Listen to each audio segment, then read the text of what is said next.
গার্লফ্রেন্ডের জন্য নিজের বাবার সাথেই শত্রুতা করে বসে পারি। সে এতটাই ভয়ঙ্কর হয়ে ওঠে যে নিজের ভালোবাসাকে বাঁচাতে গিয়ে বাবারই হাত কেটে নেয়। ফলস্বরূপ একদিকে তাকে যেতে হয় জেলে, আর অন্যদিকে তার গার্লফ্রেন্ডও তাকে ভুল বুঝে চলে যায় অনেক দূরে। বহু বছর পর পারি তাকে খুঁজতে খুঁজতে চলে আসে এমন একটি দ্বীপে, যে দ্বীপের সাথে জড়িয়ে আছে তার অতীত জীবনের কিছু স্মৃতি। এখন এটাই দেখার পালা যে তার সেই অতীত তার বর্তমান জীবনকে কিভাবে পাল্টে দেয়। আর যেই ভালোবাসার মানুষের জন্য এত কিছু, শেষ পর্যন্ত পারি কি পারবে তাকে নিজের করে নিতে? সেটাই দেখবো আজকের গল্প রেট্রোতে। প্রথমেই আমরা দেখতে পাই 1960 সালের দৃশ্য। সেই রাতে ভীষণ বৃষ্টি হচ্ছিল। তখনই আমরা একটা গুদামের মধ্যে একজন বাবাকে দেখতে পাই, যে তার বাচ্চা ছেলেকে ঘুম পাড়াচ্ছিল। আর সেই গুদামের বাইরেই ছিল একদল লোক, যারা এই গুদাম লুট করার ষড়যন্ত্র করছিল। অন্যদিকেই তখন আমরা রাস্তার পাশে একটা কালো গাড়ি দাঁড়িয়ে থাকতে দেখতে পাই। সেই গাড়ির ভেতরে বসে আছে একজন মহিলা। সে যেন চোখ বন্ধ করে ধ্যান মগ্ন হয়ে রয়েছে। এই মহিলার নাম সন্ধ্যা। তার ঠোঁটে উচ্চারিত হচ্ছে শ্রীকৃষ্ণের মন্ত্র। মন্ত্রের প্রতিটি শব্দ যেন বৃষ্টির সুরের সঙ্গে মিশে এক অপার্থিব পরিবেশ সৃষ্টি করছে। সে যখন গভীর মনোযোগে মন্ত্র জপছিল, হঠাৎই যেন চোখের সামনে ভেসে ওঠে একটা দৃশ্য, একটা শিশু যার পেটে কৃষ্ণের ত্রিশূলের মতো চিহ্ন। অন্যদিকে আমরা গ্যাংস্টার থিলগান এবং তার দলবলকে একটা গুদামের মতো জায়গায় দেখতে পাই, যেখানে তাদেরই এক কর্মচারীর মৃতদেহ পড়ে রয়েছে। আর এটা সেই লোক যে তার বাচ্চাকে ঘুম পাড়াচ্ছিল। দেখে বোঝাই যাচ্ছে কেউ তাকে মেরে ফেলেছে। হয়তো গতকাল রাতে আসা লোকগুলোই গুদাম লুট করে তাকে মেরে চলে গেছে। তো কিছুক্ষণ পরই সেখানে সন্ধ্যা আসে। তখন সে একটা ছোট্ট বাচ্চাকে কৃষ্ণের মতো সাজে দেখতে পায়। থিলগানের গ্যাংয়ের একজন সদস্য বলে ওঠে যে এটা ওই লোকটারই ছেলে। আজকে ওর জন্মদিন ছিল, তাই ওর বাবা অনেক খুশি ছিল। তাকে একদম কৃষ্ণের মতো সাজিয়ে সব জায়গা থেকে ঘুরিয়ে নিয়ে বেড়াচ্ছিল। সন্ধ্যার তো তখন ওই বাচ্চাটিকে দেখে মায়া হয়, তাই সে তার কাছে গিয়ে তাকে কোলে তুলে নেয়। তখন গ্যাংস্টার থিলগান ওই বাচ্চাটিকে কোনো এক চার্চের সামনে ফেলে রেখে আসতে বলে, কিন্তু তার স্ত্রী অনেক জোরাজুরি করে, কারণ তাদের কোনো সন্তান ছিল না। সে ওই বাচ্চাটিকে নিজের সন্তান হিসেবে গ্রহণ করতে চায়। থিলগানও তখন তার স্ত্রীর কথায় রাজি হয়ে যায়, যদিও তার এতে মোটেও কোনো ইচ্ছা ছিল না। এরপরে আমরা ওই বাচ্চাটির নামকরণের দৃশ্য দেখতে পাই, যেখানে পণ্ডিত মশাই তার নামকরণ করছিলেন। পণ্ডিত মহাশয়ের উক্তি থেকে জানতে পারি যে তার জন্ম কৃষ্ণ জন্মাষ্টমীর দিন হয়েছিল, তাই এর কারণে তার নাম পারিভেল কান্নার নামকরণ করা হয়। সান্ধ্যা তো তার ছেলেকে নিয়ে অনেক খুশি ছিল। তো একদিন তার ছেলের সাথে সে খেলা করতে থাকে। সেই সময় সে লক্ষ্য করে যে তার ছেলে কখনো হাসে না। সে অনেক চেষ্টা করে, কিন্তু তারপরও তার ছেলেকে হাসাতেই পারে না। সে তো এটা নিয়ে অনেক ভয় পেয়ে যায়। সে পারিকে নিয়ে ডাক্তারের কাছেও চলে যায়। ওই ডাক্তার জানায় বাবার মৃত্যু তার জীবনে এক বিশাল মানসিক আঘাতের কারণ হয়ে দাঁড়িয়েছে। এই বিষয়ে তার উপর গভীর প্রভাব ফেলেছে, যার কারণে সে কখনো হাসে না। এরপর সন্ধ্যা তার ছেলেকে মন্দিরের পূজারীর কাছে দেখায়। সে তাকে বলে 7 বছর হতে না হতেই আপনার ছেলে হাসতে শিখবে। কিন্তু দেখা যায় তেমনটা কিছুই হয় না। একদিন সন্ধ্যাকে পারির স্কুলে ডেকে নিয়ে যাওয়া হয়, যেখানে সে জানতে পারে তার ছেলে অনেক মারপিট করে। তার শিক্ষক তার মাকে পরামর্শ দেয় যেন পারিকে সেই কাজটি করানো হয় যেটার প্রতি তার আগ্রহ বেশি। সেই পরামর্শ অনুযায়ী তার মা তাকে একটা ক্যারাটে স্কুলে ভর্তি করিয়ে দেয়। সেখানে খুব সহজেই সে মানিয়ে যায়। এরপর কেটে যায় বেশ কিছু বছর। পারি এখন কিশোর বয়সের হয়েছে। তো একদিন তার মা অনেক অসুস্থ হয়ে পড়ে। তখন সে তার প্রিয় ছেলেকে তার কাছে ডাকে। তারপর জানায় যে পারি মূলত তাদের ছেলে নয়, তাদের বাড়িতে একজন বোবা দারোয়ান ছিল, পারি হলো তারই ছেলে। এই কথা শুনে পারি অনেক কষ্ট পায় আর বলে এ কারণেই বাবা আমাকে পছন্দ করে না, তাই না? সন্ধ্যা তখন বলে এটা কোনো কথা না, সে একটু ওরকমই, কিন্তু সে তো তোমার বাবা, তাই তুমি তোমার বাবার খেয়াল রেখো। আর সে তাকে এটাও বলে যে সে যেন হাসতে শিখে যায়, কারণ সে হাসলে তাকে অনেক সুন্দর লাগবে। এখান থেকে দৃশ্য পরিবর্তন হয় আর আমরা দেখি সন্ধ্যা মারা গেছে। তার মৃতদেহের সৎকার যেখানে করা হচ্ছিল, সেখানেই এক পণ্ডিতের সাথে থিলগান কথা বলতে থাকে যে সে পারিকে এখানেই ছেড়ে যেতে চায়। কিন্তু পণ্ডিত তাকে বলে কোনো কিছুই জীবনে অনর্থক হয় না, আর এই ছেলে তার জীবনে আসার পিছনেও নিশ্চয়ই কোনো উদ্দেশ্য রয়েছে। এখন সে যদি তাকে এখানে রেখেও যায়, তাও কালক্রমে সে ঠিকই তার কাছে পৌঁছে যাবে। তাই তার ছেলেকে কোথাও না ফেলে দিয়ে নিজের কাছেই রাখা উচিত। এরপর দেখা যায় পারি তো এক জায়গায় মন খারাপ করে বসেছিল, যেখানে তার মায়ের মৃতদেহের সৎকার হচ্ছিল। তখনই একটা মেয়ে তার পাশে এসে বসে। পারিকে ওই মেয়েটি জানায় আজ আমার মাও মারা গেছে, কিন্তু জানো আমার মা মৃত্যুর আগে আমাকে বলে গিয়েছিল যেন আমি তাকে হাসি মুখে বিদায় দেই। আমি নিশ্চিত তোমার মাও হয়তো ঠিক একই কথা বলেছে। জানো, হাসি মুখে বিদায় করলে সে ব্যক্তি সরাসরি স্বর্গে যেতে পারে, তার কোনো পিছুটান থাকে না। তখন পারি ওই মেয়েটিকে উত্তরে বলে, আমি হাসতে পারি না, আমি জীবনে কখনো হাসিনি। ওই মেয়েটি তখন পারিকে বলে, তুমি হাসবে, দেখো তোমাকে হাসলে খুব ভালো দেখাবে। এই কথাটা শুনেই পারি একদম অবাক হয়ে যায়, কারণ এই একই কথা তো তার মাও তাকে শেষ মুহূর্তে বলে গিয়েছিল। তো এখানে আমরা জানতে পারি ওই মেয়েটির নাম হলো রুক্মিণী। এখান থেকে দৃশ্য পরিবর্তন হয়। আমরা দেখতে পাই তারা দুইজন অর্থাৎ থিলগান এবং পারি ট্রেনে করে বাড়িতে যাচ্ছে। তখন হঠাৎ করেই থিলগানের উপর কিছু গুন্ডারা আক্রমণ করে। তখন পারি সাহসিকতার সাথে সবাইকে প্রতিহত করে আর ভয়ঙ্কর ভাবে তাদের সাথে লড়াই করে। পারিকে এভাবে লড়াই করতে দেখে তার বাবা তার জীবনের উদ্দেশ্য বুঝতে পারে। সে বুঝতে পারে কেন সৃষ্টিকর্তা পারিকে তাদের কোলে তুলে দিয়েছে। দেখা যায় সবাইকে সে একাই হারিয়ে দেয়। এটা দেখে থিলগান অনেক খুশি হয় আর তাকে তার ছেলে হিসেবে মন থেকে মেনে নেয়। দৃশ্য পরিবর্তন হয় আর আমরা তখন আফ্রিকা 1993 সালের পোর্ট্রি টাউনের একটি বন্দর দেখতে পাই। তখন একজন বলতে থাকে যে আমাদের দেশ এখন যুদ্ধরত অবস্থায়, তোমরা যদি চলে যেতে চাও তাহলে তোমাদের কাছে যে সোনা রূপা আছে সেগুলো রেখে চলে যেতে পারো। এরপরে আমরা কিছু আফ্রিকান সৈন্যদের দেখতে পাই যারা একটা ট্রেনের জন্যই দাঁড়িয়েছিল। সম্ভবত ওই ট্রেনে করে সোনা আসার কথা। যখন ওই ট্রেনটা ওখানে পৌঁছায় তখন ওই আফ্রিকান সৈন্যগুলো ট্রেনের কন্টেইনার খোলে। প্রথমে তারা ভাবে যে তার মধ্যে হয়তো সোনা রয়েছে, কিন্তু পরবর্তীতে যখন বক্সগুলোর উপর থেকে চাদর সরানো হয় তখন দেখা যায় তার ভেতর তো শুধু মাছ। আর ওই মাছের একটা বাক্সে তামিল ভাষায় মাছগুলো রান্না করে খাওয়ার কথা লেখা ছিল। এসব দেখে ওই আফ্রিকান সৈন্যগুলো অনেক বেশি রেগে যায়। এখানে তাদের সোনা আসার কথা ছিল অথচ তার পরিবর্তে চলে এসেছিল মাছ। তারা তো অনেক ক্ষেপে যায়। তখন ব্যাকগ্রাউন্ডে আমরা কেরালার একটি মন্দির থেকে গয়না চুরির সংবাদ শুনতে পাই। সেখান থেকে দৃশ্য চলে যায় থিলগানের কাছে। আমরা দেখতে পাই সে বেশ সেজে গুজে রয়েছে। তখন পেছন থেকে তার দ্বিতীয় স্ত্রী আসে আর তাদের কথোপকথন থেকে আমরা জানতে পারি যে আজ পারির বিয়ে হতে চলেছে। এটা নিয়ে থিলগান অনেক খুশি, কিন্তু তার দ্বিতীয় স্ত্রী অতটা খুশি না। তার মতে সে হলো এক অনাথ ছেলে, তার জন্য এত খুশি হওয়ার দরকার নেই। সেই সময় থিলগান তার উপর রেগে যায় আর বলে আর কোনোদিন যেন সে এরকম কথা না বলতে শোনে, তাহলে থিলগানের চেয়ে খারাপ আর কেউ হবে না। থিলগান এটাও বলে যে পারি আমার বড় সন্তান, আমার হাতের সব থেকে বড় শক্তি। এরপরে আমরা পারিকে দেখতে পাই সে আগের থেকে এখন আরো বেশি শক্তিশালী, ভয়ঙ্কর, সাহসী এবং নির্ভয় হয়ে উঠেছে। তার নাম শুনলে সকল গুন্ডারা ভয় পায়। তো এরপর দেখা যায় সে ওই এলাকায় থাকা তার সমস্ত শত্রু এবং বন্ধুদেরকে এক জায়গায় করে। তাদের জানায় বিয়ের পর সে তার বাবার জন্য আর কোনো কাজ করবে না, তার বউকে নিয়ে দূরে কোথাও চলে যাবে আর শান্তিতে বসবাস করবে। এখন তারা কেউ যেন সেই শান্তি ভঙ্গ না করে, তাহলে তার থেকে খারাপ আর কেউ হবে না। তার যাওয়ার পর যেন কেউ তার বাবাকেও ডিস্টার্ব না করে। এরকম অনেক কথা বলে সে সেখান থেকে চলে যেতে নেয়। তখনই পেছন থেকে একজন বলে ওঠে, পারির মতো একজন বাঘকেও একটা মেয়ে বিড়াল বানিয়ে ফেললো। তো আমরা কি সেই মেয়ের নাম জানতে পারি যার সাথে আপনি বিয়ে করছেন? সেখানে থাকা সবাই তার স্ত্রীর নাম জানার ইচ্ছা প্রকাশ করে। আমরা তখন তার স্ত্রীর নাম জানতে পারি। সে আর কেউ নয়, সেই রুক্মিণী, যার সাথে তার মায়ের মৃতদেহ সৎকারের দিন দেখা হয়েছিল। এরপরই ফ্ল্যাশব্যাকের দৃশ্যে আমাদেরকে রুক্মিণীকে দেখানো হয়। আমরা জানতে পারি সে একজন ভেটেরিনারি ডাক্তার। সেখানে একজন বাচ্চা একটা কুকুর নিয়ে আসে তার চেক আপের জন্য। আর বাচ্চাটা বলে তার কুকুরকে তার ভাই ভয় দিয়েছে, যার কারণে সে একটু অসুস্থ হয়ে পড়েছে। তখন রুক্মিণী তার ভাইকে ভেতরে ডাকে। দেখা যায় তার ভাই তো আর কেউ না, বরং পারি। সে ভেতরে আসলেই রুক্মিণী তাকে কুকুরের দেখাশোনার দায়িত্ব দিয়ে দেয়। তখন তো ওই কুকুরটি তার গায়েই টয়লেট করে ফেলে। এতে করে সে অনেক রেগে যায়। সে তখন ওই কুকুরটা রুক্মিণীর হাতে দিয়ে তার সামনেই নিজের গেঞ্জি খুলে সেটা সেখানে ফেলে রেখে চলে যায়। সেই সময় রুক্মিণী তার পেটে থাকা কৃষ্ণের সেই ত্রিশূলের চিহ্নটা দেখে ফেলে। এটা দেখেই তো সে তাকে চিনতে পেরে যায়। তবে পারি তো তাকে চিনতে পারে না, তাই সে সেখান থেকে রাগ দেখিয়ে চলে যেতে থাকে। তখনই রুক্মিণী তার পেছন পেছন আসে আর বলে ওঠে, তুমি এখন পর্যন্ত হাসতে শেখোনি? তুমি হাসলে তোমাকে অনেক সুন্দর দেখাবে। এই কথা বলার সাথে সাথেই তো পারি অবাক হয়ে পেছনে তাকায়। সেও তখন রুক্মিণীকে চিনতে পারে।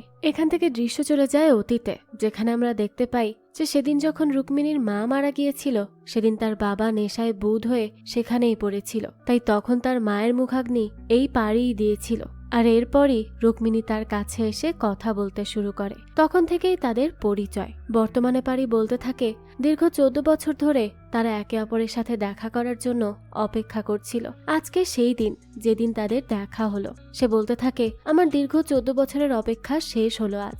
এখান থেকে দৃশ্য পরিবর্তন হয়। আমরা তাদেরকে সেই সিঁড়ির পরেই বসে থাকতে দেখতে পাই, যেখানে তাদের প্রথম দেখা হয়েছিল। পারির কণ্ঠে আমরা আবারও শুনতে পাই যে এতদিনের দূরত্ব রুক্মিণীকে বানিয়ে দিয়েছে বুদ্ধা আর তাকে শয়তান। 4 বছর লেগে গেছে তাকে রুক্মিণীর যোগ্য হওয়ার জন্য। পারি তখন রুক্মিণীর কাছে প্রতিজ্ঞা করে যে সে সব ধরনের খারাপ কাজ ছেড়ে দিবে। রুক্মিণীকে তখন সে বিয়ের জন্য প্রপোজ করে। এতে তো রুক্মিণীও বেশ খুশি হয়ে যায় আর সাথে সাথে রাজি হয়। দৃশ্য চলে আসে বর্তমানে, অর্থাৎ পারির বিয়ের অনুষ্ঠানে। দেখা যায় তাদের বিয়ে খুব সুন্দরভাবেই হচ্ছিল। কিছুক্ষণ পরে পারির বাবা তার গ্যাংয়ের সদস্যদের সাথে বিয়েতে উপস্থিত হয়। তারা সবাই তো অনেক খুশি ছিল এই বিয়ে উপলক্ষে। বর এবং কনে থিলাগানের কাছ থেকে আশীর্বাদও নেয়। তখন বর অর্থাৎ পারি তার বাবাকে বলে, কেন সে এই গুন্ডাগুলোকে এই বিয়েতে নিয়ে এসেছে? তখন তার বাবা বলে, এদের সাথেই তুমি বড় হয়েছ, এদের অধিকার সবার আগে। এরপর সবাই নাচ গান করে আনন্দ করতে শুরু করে আর তার বিয়ের আনন্দে সবাই মেতে ওঠে। এই সময় পারির বাবা তাকে উপরে ডাকে। পারিও তার বাবার ডাকে উপরে যায়। তো যখন তার বাবা তাকে বলে যে আফ্রিকা থেকে পাঠানো গোল্ড ফিশ এসেছে, অর্থাৎ সেই সোনার কথা বোঝানো হয়েছে এখানে। ওই গোল্ড ফিশ গুলো সত্যিকারের মাছ দিয়ে পরিবর্তন করা হয়েছে। তুমি কি এই সম্পর্কে কিছু বলতে পারবে? এর উত্তরে পারি বলে, হ্যাঁ, এটা সত্য যে আমি ওগুলো পরিবর্তন করেছি। ওগুলো শুধু আমাদের ভালোর জন্যই করেছি। আর বাবা, আমি তোমার জন্য অনেক খারাপ কাজ করেছি, কিন্তু আর না। তখন তার বাবা বলে, হঠাৎ করে তুমি এত ভালো হয়ে গেলে কিভাবে? ও, বুঝতে পেরেছি, সব ভালোবাসা। ঠিক আছে, তুমি ওগুলো আমাকে ফেরত দিয়ে দাও, আমি তোমাকে ক্ষমা করে দিব, আমি তোমাকে যেতে দিব। কিন্তু পারি বলে, আমি তো ওগুলো ফেরত দেব না। তখন তার বাবা তাকে অনেক জোরে চড় মারে। থিলগান চড় মারার পরই পারিকে বলে, ওদিন তোকে ওখানেই ফেলে রেখে আসা উচিত ছিল। কিন্তু সেই সময় ছাদে রুক্মিণী চলে আসে, যার কারণে তখন সবাই স্বাভাবিক হয়। তো এরপরে নিচে এসে রুক্মিণী আর পারি অন্য সবার সাথে আবারও নাচতে থাকে, অনেক আনন্দ করতে থাকে। এর কিছুক্ষণ পরই তার বাবা তাকে আবার ডাকে। পারি তখন বুঝতে পারে তার বাবা তার সাথে কোন বিষয়ে কথা বলতে যাচ্ছে, তাই সে নিজে চলে যায় আর বলতে থাকে, আমার মা যখন মারা গিয়েছিল তখন আমি কাঁদিনি। তুমি সবসময় আমাকে অনাথ বলেছ, আমাকে অস্ত্রের মতো ব্যবহার করেছ। তখন তার বাবা বলে, তুমি কিন্তু লিমিট ক্রস করো না, আমার রাগ হলে কিন্তু তোমাকে মেরে ফেলতে পারি। এই সময় পারি বলে, রাজার জীবন যেমন পাখির মধ্যে বন্দি, ঠিক তেমনি আপনার জীবন গোল্ডফিশের মধ্যে বন্দি। আর এই গোল্ডফিশ কোথায় আছে সেটা শুধুমাত্র আমি জানি, তাই আপনি কখনো আমাকে মারতে পারবেন না। তার বাবা বলে, তোমাকে না হয় না মারলাম, রুক্মিণীকে তো মারতে পারবো। তখন তো পারি প্রচন্ড রেগে যায়। এরপরই তার থিলগানের গুন্ডাদের সাথে তুমুল ফাইট শুরু হয়ে যায়। তখন থিলগান বলে, আজ যে অবস্থা হয়েছে এটা শুধুমাত্র রুক্মিণীর জন্য। তাই থিলগান সেই মুহূর্তে যায় রুক্মিণীকে মারতে, কিন্তু সঠিক সময়ে পারি সেখানে পৌঁছে যায় আর তার বাবারই হাত কেটে ফেলে রুক্মিণীর সামনে। পারি এরপর রুক্মিণীকে ব্যাপারটা বোঝানোর চেষ্টা করে, কিন্তু সে তো মোটেই বুঝতে চায় না। এরপরই আমরা দেখতে পাই পারিকে পুলিশে ধরে নিয়ে গেছে। সেখানে তার অবস্থা অনেক খারাপ হয়ে যায়। পারি সেখানে অনেক কয়েদিদের হাতে মার খেতে থাকে। শুধু তাই নয়, পুলিশদের হাতেও সে অত্যাচারিত হয়। এর মধ্যে একদিন পারির লোক এসে জানায় যে রুক্মিণী এবং তার বাবা কোথায় যেন চলে গেছে, তাদের আর খুঁজে পাওয়া যাচ্ছে না। এখান থেকে দৃশ্য পরিবর্তন হয় আর আমরা থিলগানের সাথে একজন নেতাকে দেখতে পাই। সেই নেতা তাকে জানায় যে যদি তার এই গোল্ডফিশের স্মাগলিং এর কথা সবাই জেনে যায় তখন তারা অনেক বড় বিপদে পড়ে যাবে। অন্যদিকে জেলখানায় দেখতে পাই পুলিশরা অনেক ভয়ঙ্কর ভাবে পারিকে টর্চার করছে। ওই পুলিশগুলো তার কাছে জিজ্ঞেস করছে যে গোল্ডফিশগুলো কোথায়, সেগুলো পারি কোথায় রেখেছে, কিন্তু পারি তার কোনো উত্তরই দেয় না। এর মধ্যেই তারা রুক্মিণীর ছবি দেখতে পায় তার কাছে আর তাকে নিয়ে খারাপ মন্তব্য করতে থাকে। তখনই পারি অনেক রেগে যায় আর পুলিশকে ধরেই মারতে শুরু করে। তারপর সে নিজের মাথায় বন্দুক ঠেকায় আর জেলখানার সব পুলিশদের ভয় দিতে শুরু করে, কারণ তার বেঁচে থাকা অনেক বেশি জরুরি ছিল সবার জন্য।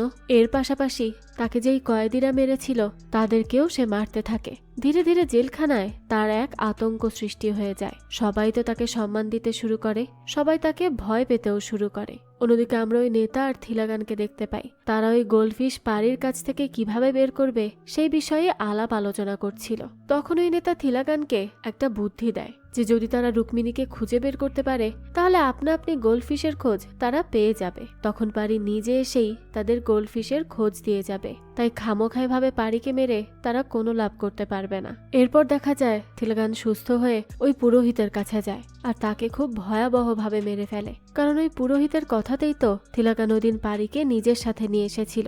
এরপর সে তার লোকজনদের 10 দিন সময় দেয় আর এই 10 দিনের মধ্যে রুক্মিণীকে তার সামনে এনে দিতে বলে। এরপরই আমরা 5 বছর পরের দৃশ্য দেখতে পাই, যেখানে জানা যায় যে পারি চাইলেই ওই জেলখানা থেকে বের হয়ে আসতে পারত। সে আসলে নিজেই নিজেকে রুক্মিণীকে কষ্ট দেওয়ার জন্য শাস্তি দিচ্ছিল। এছাড়াও সে যে খারাপ কাজ এবং খুন করেছিল তারও প্রায়শ্চিত্ত করছিল। সেখানে আমরা তার বন্ধুদেরও দেখতে পাই, যারা এত বছর পর রুক্মিণীকে খুঁজে পায়। তারা জানায় রুক্মিণীকে আন্দামানের ব্ল্যাক আইল্যান্ড শহরে দেখা গেছে। তার বাবা মারা গেছে এতদিনে। এখন সে একটা ভেটেরিনারি হসপিটালে চাকরি করছে। সে এখনো বিয়েও করেনি।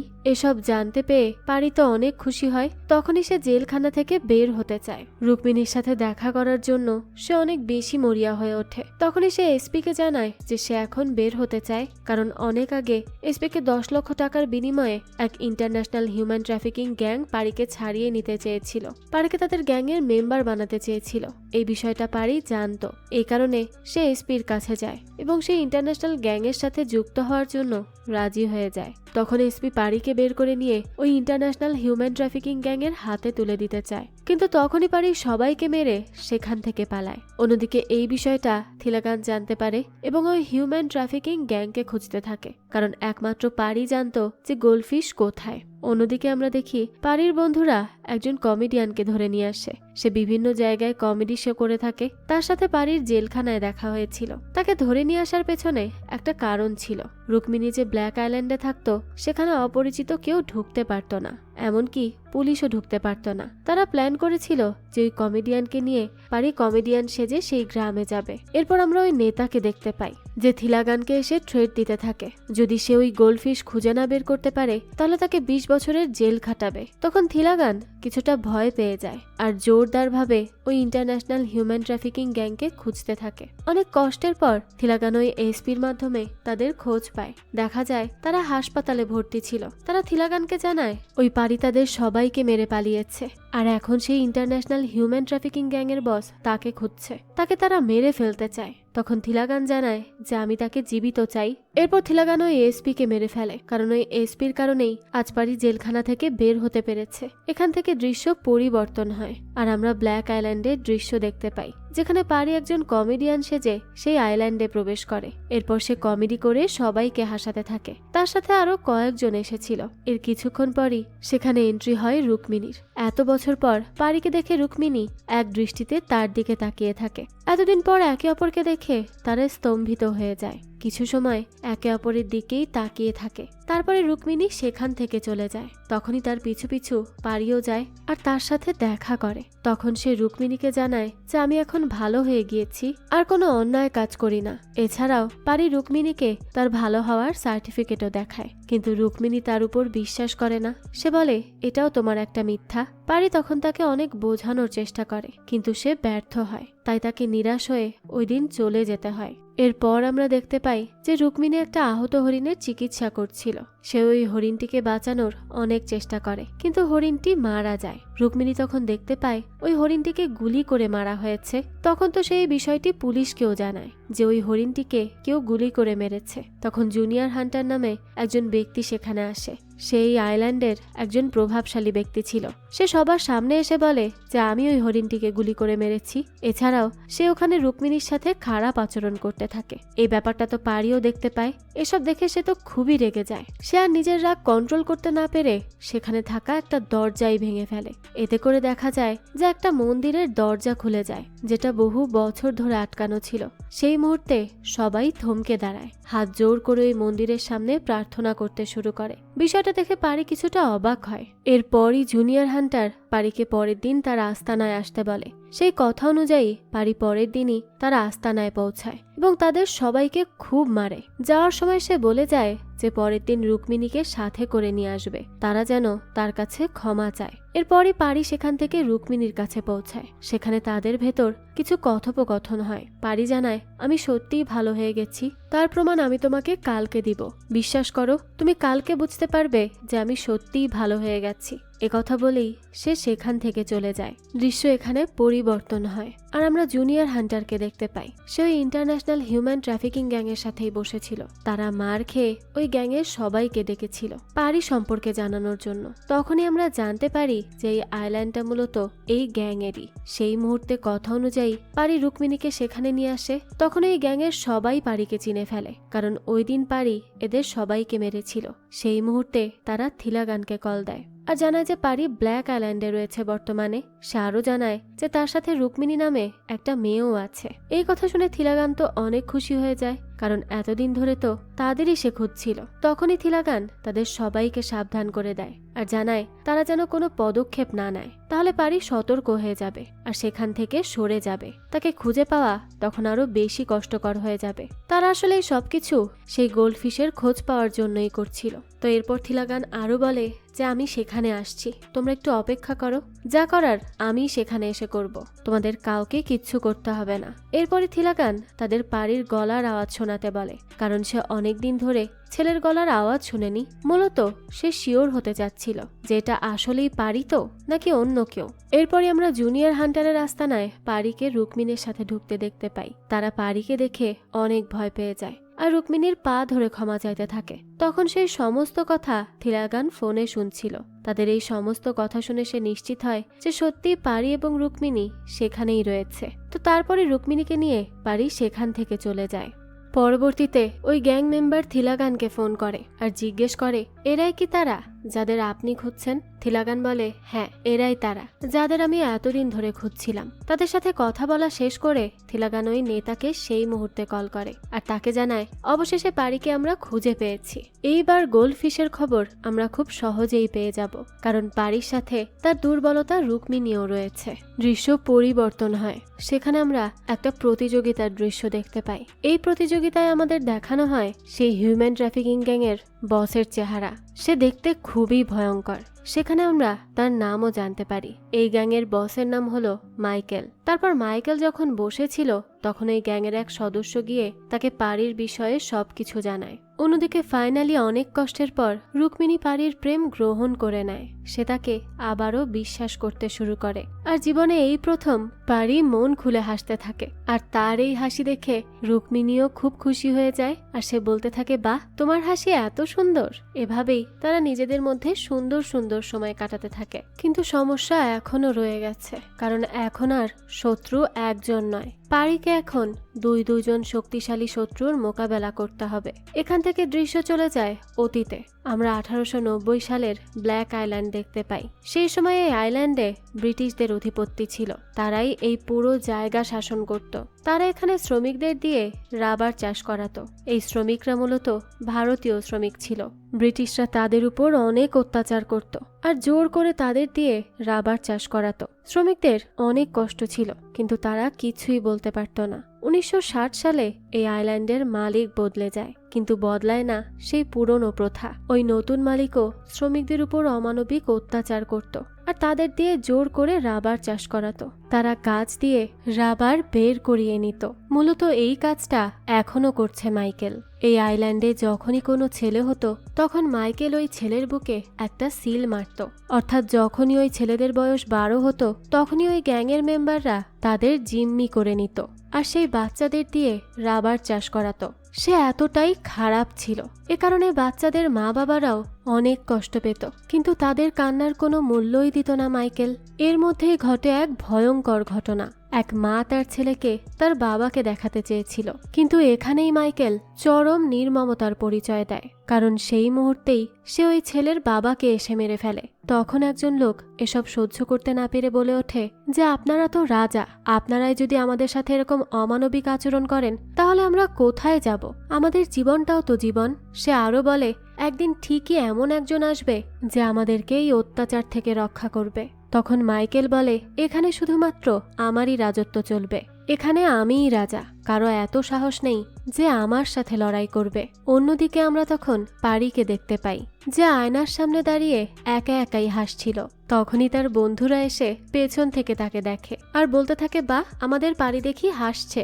এটা শুনে পারি নিজেও লজ্জা পেয়ে যায়। তখনই আমরা অন্যদিকে রুক্মিণীকে দেখি। সেও সকালবেলা পারির কথাই মনে করছিল। ঠিক তখনই পারি তার দরজায় এসে কড়া নাড়ে।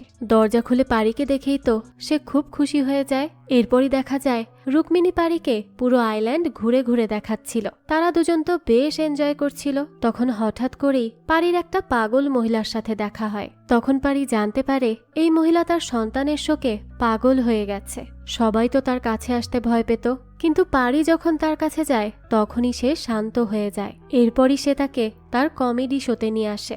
দেখা যায় তার পেছন পেছন সেই গ্রামের অনেকেই আসে। সবাইকে সেখানে সে তার কাজকর্ম দিয়ে হাসাতে থাকে। কিন্তু তখনই ঘটে আর এক ঘটনা। সেই মুহূর্তে সেখানে মাইকেল তার দলবল নিয়ে চলে আসে। প্রত্যেকে তো তাদের দেখে অনেক ভয় পেয়ে যায়। ভয়ে তারা সবাই দাঁড়িয়ে পড়ে। তখনই পারি পেছনে ঘুরে দেখে যে এটা তো সেই গ্যাং যাদেরকে পারি একসময় পিটিয়েছিল। তখন দেখা যায় মাইকেল সেখানে জোকার সাজে আর বিভিন্ন কথা বলতে থাকে, যেগুলো রুক্মিণীর মোটেই পছন্দ হয় না। আর যখন সে ওখান থেকে চলে যেতে লাগে তখন মাইকেল তো তাকে বিভিন্নভাবে হয়রানি করতে থাকে। সেই মুহূর্তেই তো পারি প্রচণ্ড রেগে যায়। তাই সে সাথে সাথে মাইকেলের কলার ধরে বসে। তখনই তার গ্যাংয়ের সবাই আবার পারির দিকে বন্দুক তাক করে। মাইকেল তখন পারিকে বলে, ভয় পেও না, আমি কোনো খারাপ উদ্দেশ্যে তাকে ধরিনি, আমি শুধুমাত্র তাকে আটকিয়েছি সবকিছু জানাতে। এরপরই মাইকেল রুক্মিণীকে বলতে থাকে যে এই আইল্যান্ডে আসার জন্য পারি কি কি করেছে। এছাড়াও সে বলে তার সাথে যে কমেডিয়ান আছে তাকেও পারি কিডন্যাপ করেছে। এতে কমেডিয়ানও সম্মতি জানায়, যার কারণে পারি আর রুক্মিণীর সম্পর্কে আবারও ভুল বোঝাবুঝির সৃষ্টি হয়। পারির উপর রুক্মিণী অনেক রেগে যায়। পারি তাকে আবারও বোঝাতে চায়, কিন্তু রুক্মিণী তো কিছু বুঝতেই চায় না। সে রাগ করে সেই স্থান থেকেই চলে যেতে নেয়। তখনই তার পিছু নেয় পারি, কিন্তু তাকে একজন লোক বাধা দেয়, যার উপর রেগে পারি তাকে খুব মারতে থাকে। রুক্মিণী তো সেটাও দেখে নেয়। সে তখন মনে মনে অনেক কষ্ট পায়। এরপরই দেখা যায় পারি একে একে সবাইকে মারতে শুরু করেছে। তখন তাকে রুক্মিণী এসে আটকায়। রাগের মাথায় পারি তার উপরও রাগ দেখায়। তখন রুক্মিণী বলে, মারতে চাও? তাহলে আমাকেও মেরে ফেলো, মারো, দাঁড়িয়ে আছো কেন? তুমি তো বলেছিলে তুমি বদলে গেছো, কিন্তু কি বদলেছ? বদলে যাওয়া কি এমন হয়? উত্তরে পারি জানায়, হ্যাঁ, আমি এইরকমই। অনেক চেষ্টা করেছি পাল্টে যাওয়ার, নিজেকে শুধরে নেওয়ার, কিন্তু আমি পারবো না। আমি এমনই, সবসময় এভাবেই মানুষের খুন করি আর করে যাব। আমি অন্যায় দেখতে পারি না, কিন্তু তারপরও আমি তোমাকে অনেক ভালোবাসি। আমার জন্য সবকিছুর ঊর্ধ্বে তুমি। আমার তোমাকেই লাগবে, তোমাকে ছাড়া আমি বাঁচব না। তখন রুক্মিণী জানায়, এভাবে ভালোবাসা হয় না, তুমি আর আমি অনেক আলাদা। ভালোবাসা তো আর মুখের কথা নয়, তাই চলে যাও তুমি এখান থেকে। আমি আর তোমার মুখও দেখতে চাই না। আমাদের দুজনের এক হওয়া আর কখনোই সম্ভব নয়। এটা বলার পরই রুক্মিণী সেখান থেকে চোখের পানি ফেলতে ফেলতে চলে যায়। অন্যদিকে সেখানে বসে পারি নিজের ভালোবাসার জন্য কাঁদতে থাকে। তখনই মাইকেল পারির কাছে আসে। পারি সেই সময় মাইকেলকে বলে, তুমি তো বলেছিলে আমাকে নিজের গ্যাংয়ে ফাইট করার জন্য নিবে, আমি এখন তার জন্য রাজি আছি। মাইকেল তখন বলতে থাকে, তোর জীবন একজন দেবদাস হয়ে জীবন কাটানোর জন্য নয়, একজন ভালো ফাইটার হয়ে লড়াই করার জন্য হয়েছে। এখানে যেভাবে লড়াই করলি, ফাইটের দিনও এভাবে লড়াই করতে পারলে তো তুইই জিতবি, আর সাথে অনেক টাকাও আসবে। সেই মুহূর্তে আমরা দেখতে পাই যে পারি তার কাছে থাকা রুক্মিণীর ছবিটা ছিঁড়ে ফেলে দেয় এবং তাদের কাল্ট ফাইটে অংশ নিতে চলে যায়। এখান থেকে দৃশ্য শিফট হয় আর আমরা পারিকে ওই কাল্ট ফাইট হওয়ার জায়গায় দেখতে পাই, যেখানে সে মনের কষ্টে বারবার রুক্মিণীর কথাই মনে করছিল আর সেই রাগের আগে সবাইকে মেরে যাচ্ছিল। উপর থেকে তো মাইকেল এগুলো দেখে অনেক মজা পেতে থাকে। তখনই সেখানে উপস্থিত সবাই পারিকে দানব, রাক্ষস এমন অনেক কিছু বলে সম্বোধন করতে থাকে, কারণ সে খুব ভয়াবহভাবে সবাইকে মারছিল। অবশেষে দেখা যায় পারি ওই লড়াইটা জিতেই যায়। লড়াইয়ের নিয়ম অনুযায়ী যারা হেরে গেছে তাদের মধ্যে থেকে পারিকে একজনকে মারতে হবে। মাইকেল তো পারিকে এমনটা করতে বলে। তখন গ্যালারিতে থাকা সকল ইংরেজরা কিলকিল বলে চিৎকার করতে থাকে, কিন্তু সেই সময়ই অবাক করে দিয়ে পারি বলে, আমি কাউকে এভাবে খামোখা জানে মারতে পারবো না। এই কথা শুনে তো তার জায়গায় মাইকেলই একজনকে মেরে ফেলে। তখনই গ্যালারিতে থাকা সবাই অনেক বেশি খুশি হয়ে যায়। বুঝুন এদের অবস্থা, কতটা অমানুষ হয়ে গেলে মানুষ এমন ব্যবহার করতে পারে আর কারো মৃত্যুতে এভাবে খুশি হয়। তো সেখানে যারা হেরে গিয়েছিল তারা তো অনেক কান্না করতে থাকে, কারণ তাদের দলেরই একজনকে মেরে ফেলা হয়েছিল। এটা তাদের জন্য অনেক কষ্টের একটা বিষয়, কিন্তু মাইকেলের যেন কোনোটাতেই কিচ্ছু যায় আসছিল না। তবে পারিকে এই বিষয়টা অনেক বেশি হার্ট করে, সেই সব খুব সহজে নিতে পারছিল না। এই সব কিছু পারির মনকে অনেক গভীরভাবে ভাবতে বাধ্য করে। এর পরের দৃশ্যে দেখা যায় পারি একটা রুমে একাই বসেছিল। তখন সে সেই ফাইটের সবকিছু মনে করতে থাকে, আর এসব ভেবে ভেবে সে অনেক বেশি অস্থির হয়ে যায়। ঠিক তখনই ওই গ্যাংয়ের মেম্বাররা এসে জানায় যে পারিকে মাইকেল ডাকছে। এরপরই পারি রেডি হয়ে চলে আসে মাইকেলের আস্তানায় তার সাথে দেখা করতে, কিন্তু সে তো জানতো না মাইকেল তাকে কি কারণে ডাকছে। তখন মাইকেল তাকে জানায় যে তার বাবা তার জন্য অপেক্ষা করছে। সে কি সব গোল্ডফিশ, বড় নেতা, এই কথাগুলো তাকে বলছিল।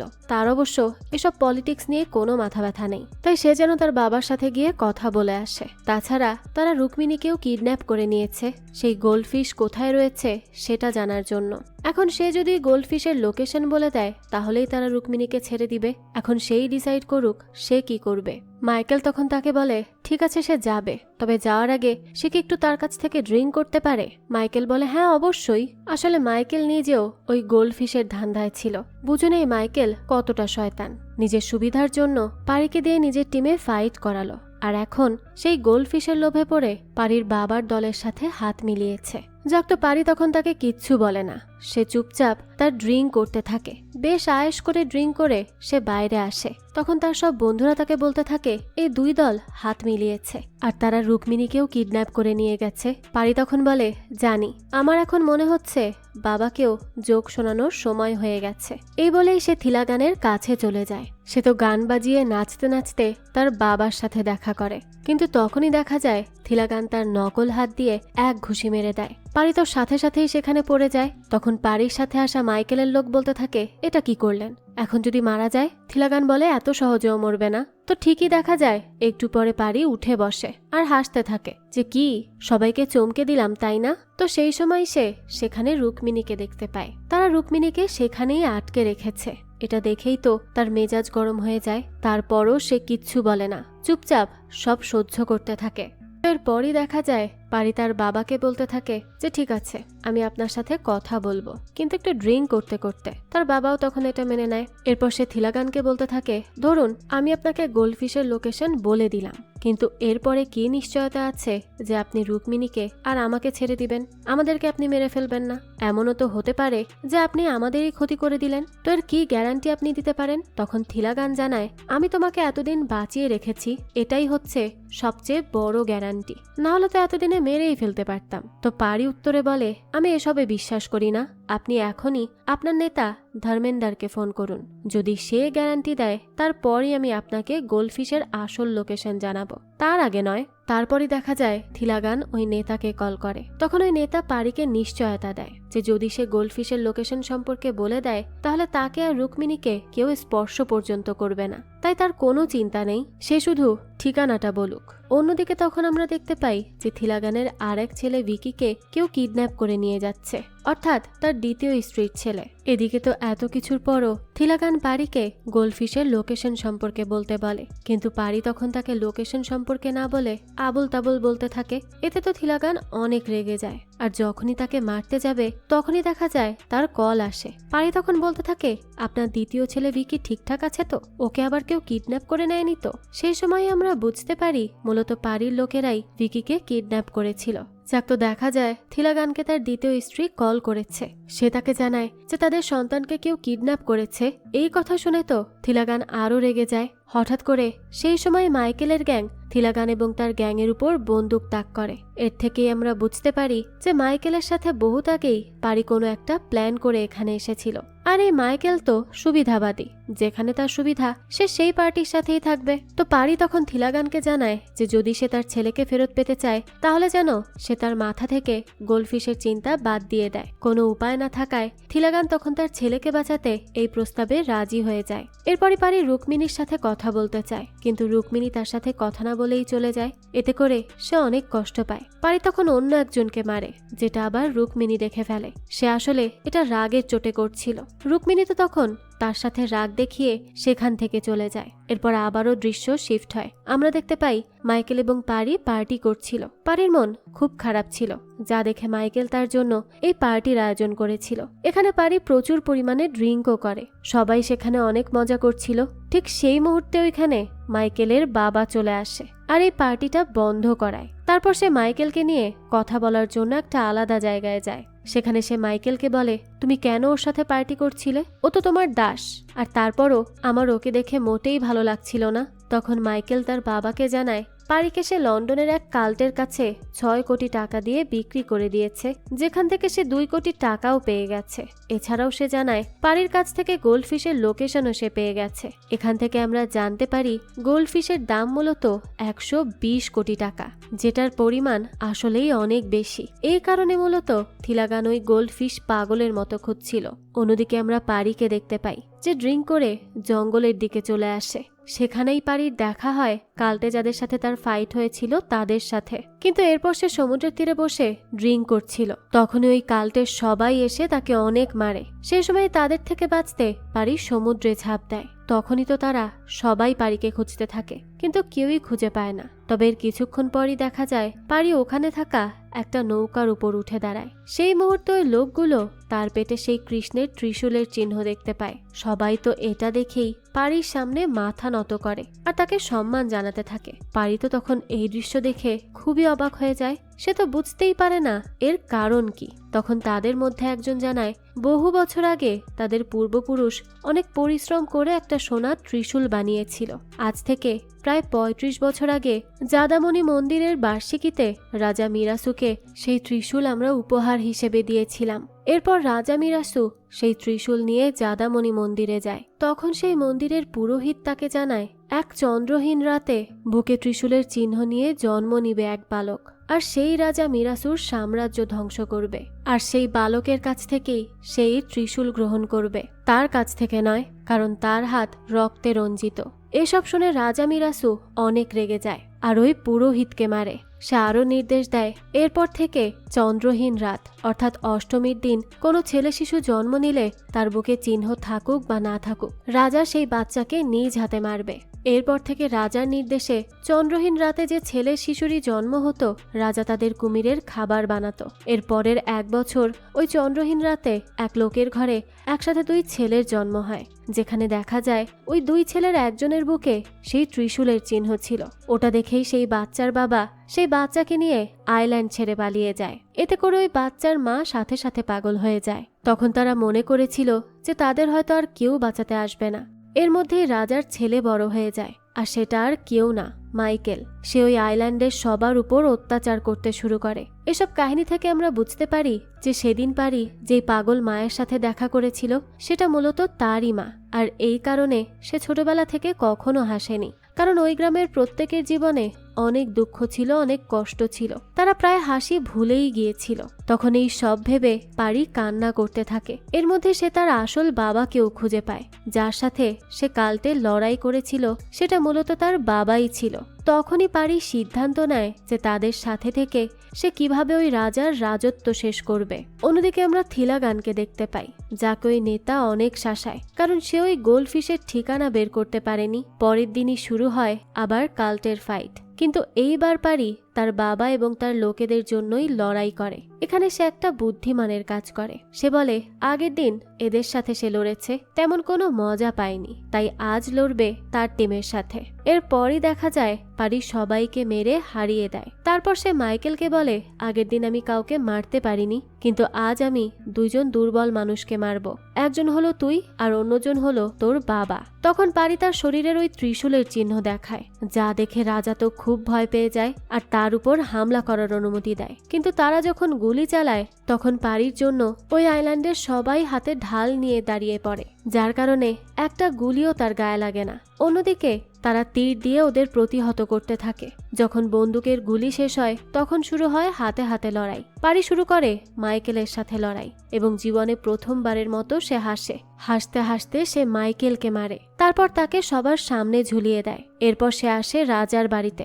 রাজা তো সেখানে ভয়ে লুকিয়েছিল। তখন কোনো পথ আর না দেখতে পেয়ে রাজা ভয়ে নিজেই নিজের প্রাণ নিয়ে নেয়। তখনই সেই ত্রিশূল এবং ব্ল্যাক আইল্যান্ডের সকল জনগণকে নিয়ে তারা তাদের আইল্যান্ডে ফেরত যায়। সেখানে ফিরেই পারি তার মায়ের আশীর্বাদ নেয়। দেখা যায় অনেকদিন পর সবাই সবাইকে ফেরত পেয়েছে। সেখানে এক আলাদা খুশির আমেজ সৃষ্টি হয়, যা দেখে রুক্মিণীও অনেক খুশি হয়। অন্যদিকে থিলাগান মাইকেলের কাছে চলে আসে তার দলবল নিয়ে। তখন মাইকেল তাকে বলে, আমি কিন্তু গোল্ডফিশের লোকেশন জানি, আমাকে যদি মারো তাহলে তোমরা আর কখনো এর সম্পর্কে জানতে পারবে না। এরপরই আমরা মন্দিরের দৃশ্য দেখতে পাই, যেখানে পারি মন্দিরের আমানত মন্দিরে ফেরত দিয়ে দেয়। তারপর সে জানতে পারে থিলাগান সেখানে তার দলবল নিয়ে হামলা করতে আসছে। তখন তো পারি সবাইকে ভয় পেতে মানা করে। তো যখন থিলাগানের দলবল বন্দুক নিয়ে সেখানে পৌঁছায় তখন তো তারা উল্টো চমকে যায়, কারণ ওই আইল্যান্ডের প্রত্যেকের হাতে তাদের থেকেও আধুনিক অস্ত্র ছিল, যেটা তাদের এক সেকেন্ডেই মেরে ফেলতে পারে। পারি তো বহুত আগেই আফ্রিকা থেকে এই অস্ত্রগুলো আমদানি করেছিল, কারণ সে জানতো একদিন এগুলোর প্রয়োজন পড়বে। তো প্রথমে তার মা এই অস্ত্র চালায় হাসতে হাসতে। তার দেখা দেখি যখন সবাই অস্ত্র চালাতে যায়, থিলাগানও তার দলবল তখন ভয়ের চোটে তাদের কাছে সারেন্ডার করে। এখান থেকে এই দৃশ্য পরিবর্তন হয় আর দেখা যায় অবশেষে পারি আর রুক্মিণীর বিয়ে হচ্ছে। আর সেখানে তার বাবা থিলাগান, মাইকেল সহ গ্রামের সবাই রয়েছে। তো এরপরই পারি যখন রুক্মিণীকে মঙ্গলসূত্র পরাতে যাবে তখন সে দেখে তার বাবা তো মুখ বেজার করে বসে আছে। তাই সে বলতে থাকে, সবাই না হাসলে আমি বিয়ে করব না। তাই সে ওই কমেডিয়ানকে বলে সে যেন এবার একটা সত্যিকারের হাসির গল্প শোনায়। তখনই সে একটা বিরাট বড় কথা রিভিল করে। সে বলে থিলাগানরা গতকাল রাতে যেই রকেট লঞ্চার দেখে ভয় পেয়ে সারেন্ডার করে দিয়েছিল, সেই রকেট লঞ্চারগুলোর মধ্যে একটাই ছিল কার্যকর, আর সবগুলো ছিল একেবারেই খেলনা।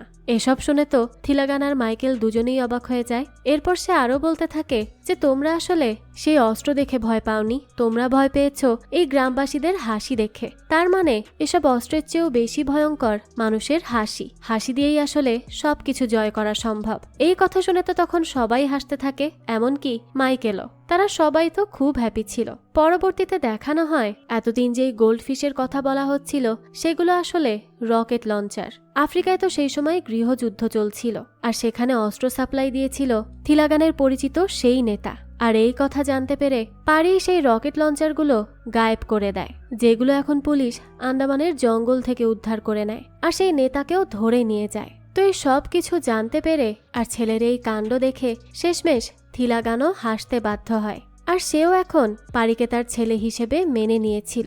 এটা দেখে পারি নিজেও খুশি হয়ে যায়। আর এরপরই পারি আর রুক্মিণীর বিয়েটা সম্পন্ন হয়। আর এই দৃশ্যের সাথে সাথে এই গল্পটারও এখানে হ্যাপি এন্ডিং হয়। এই তো ছিল আজকের গল্প। এই গল্পটা আপনাদের কাছে কেমন লেগেছে সেটা অবশ্যই আমাদেরকে কমেন্ট করে জানাবেন। যদি এতটুকুও ভালো লেগে থাকে তাহলে একটি লাইক দিয়ে যাবেন। আর হ্যাঁ, আমাদের এই চ্যানেলে কিন্তু প্রতিনিয়তই নতুন নতুন ভিডিও আপলোড করা হয়। সেই সব ভিডিওর আপডেট পেতে আমাদের চ্যানেলটিকে সাবস্ক্রাইব করে বেল আইকনে অল দিয়ে রাখতে কিন্তু ভুলবেন না। আর একটা কথা, আমাদের সকল ভিডিওর আপডেট পেতে জয়েন করতে পারেন আমাদের হোয়াটসঅ্যাপ চ্যানেলে, লিংক কমেন্ট বক্সেই দেয়া আছে। আজকে তাহলে এই পর্যন্তই, আবারও হাজির হব নতুন কোনো ভিডিও নিয়ে। সেই পর্যন্ত সবাই ভালো থাকবেন আর আমাদের চ্যানেলের সাথেই থাকবেন। ধন্যবাদ।